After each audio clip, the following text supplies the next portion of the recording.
de Derecho, Universidad de Cambú, expediente número 153-00300.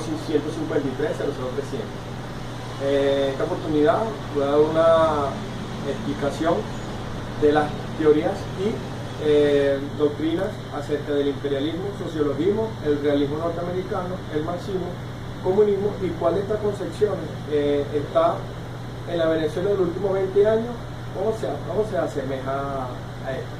Empecemos con el imperialismo. El imperialismo en sí viene de los tiempos remotos, como el ejemplo del imperio de Alejandro Magno, el imperio romano, y en la actualidad podemos decir el imperio norteamericano. ¿En qué se basa el imperio? En la dominación del pueblo a través de su política o formas económicas, y donde el derecho no está en su totalidad, no es un derecho activo en la parte del imperialismo, ya que los dominios económicos y políticos manipulan la sociedad. En la parte del socialismo ante la concepción del derecho o ante el derecho, se basa en que la sociedad se transforma por sus ideales, ya sea religiosos o sean activos, y dentro de la sociedad el individuo, la persona, se mueve en su entorno. Encontramos en el realismo norteamericano, describimos que el realismo se basa que el individuo o las personas que duran en su entorno se manifiestan por lo que ya está y no lo que ya debería estar escrito en esta forma. En el realismo norteamericano se basa también en que las leyes se dan a partir de la necesidad del hombre, no del Estado en sí, sino del realismo que vive la persona en su entorno. El marxismo, sabemos que su fundador fue Carlos Marx, donde su teoría era que estudió al individuo como ser único, transformador de la sociedad, y donde las clases sociales las identificaba como la burguesía y el proletariado. La burguesía era aquellos que tenían los medios de producción, y el proletariado era que vendía su fuerza de trabajo a la burguesía. Él quería acabar con las clases sociales y que el Estado no interviniera. A eso llegamos al comunismo, que nace del capitalismo y a través del marxismo, ya con un hombre nuevo, con un hombre ya formado por su moralidad, por su forma de identificarse ante la sociedad, y ya sus riquezas materiales se distribuían en comunidad y no en un solo particular. Dichas todas estas concepciones, teorías en la parte del derecho, nos encontramos en la Venezuela actual. En los últimos 20 años tendríamos que comenzar del año 1996 hasta nuestra actualidad. Lo explico de la siguiente manera, lo explico en tres métodos o en tres podría ser explicaciones. ¿Por qué? Me refiero a que volvemos al año 1996, donde Venezuela estaba conformada en un poder constitucional que era de la Constitución de 1961, que esa Constitución conformaba tres poderes, que era el poder legislativo, el poder ejecutivo y el poder judicial.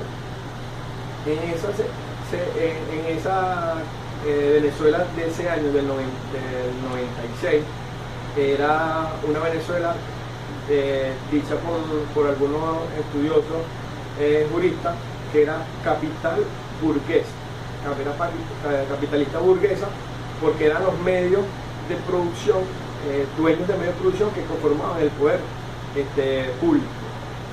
A comienzo del año 1909, cuando llega el presidente Chávez a la nueva república, como él la llamaba, que es la quinta república, y con la elaboración de la nueva constitución, cambia su forma del poder público en Venezuela, adquiriéndole 5 poderes, que era adquiriendo el poder ejecutivo, el poder legislativo, el poder judicial, y con los nuevos poderes, que es el poder electoral y el poder moral. A raíz de eso, ya Venezuela cambia su estructura jurídica, porque ahí ya el presidente venía con unas teorías del marxismo, del comunismo, como él se hacía dar entender hacia el pueblo. Se vivió mucho y mucha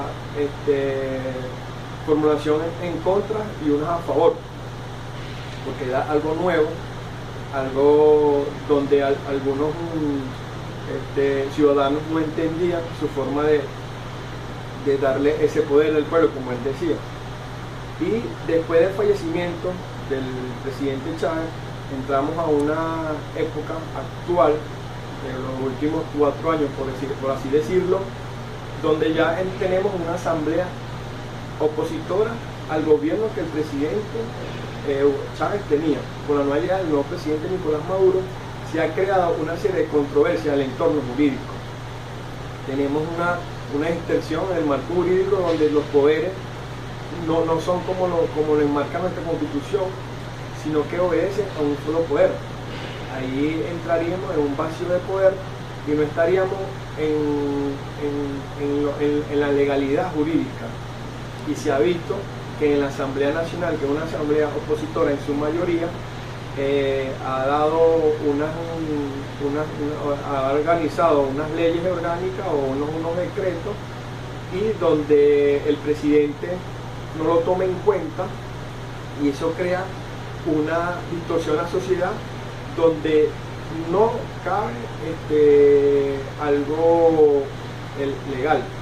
Entonces, al entrar en cuál concepción entraríamos ahí, en lo particular, yo como estudiante de Derecho entraríamos en la parte de un comunismo, pero podría decir como disfrazado, porque vemos que el comunismo en sí es el poder a una comunidad, a un pueblo, pero vemos que en la realidad lo que tienen el poder son un grupo que está en el poder, donde el pueblo es el que no está tomado en cuenta. Por eso es que me refiero al comunismo, al comunismo disfrazado, perdón, ya que en su esencia no está bien formado. Bueno, dicho todo esto, espero que hayan entendido mi explicación y nos volvemos a ver próximamente. Gracias.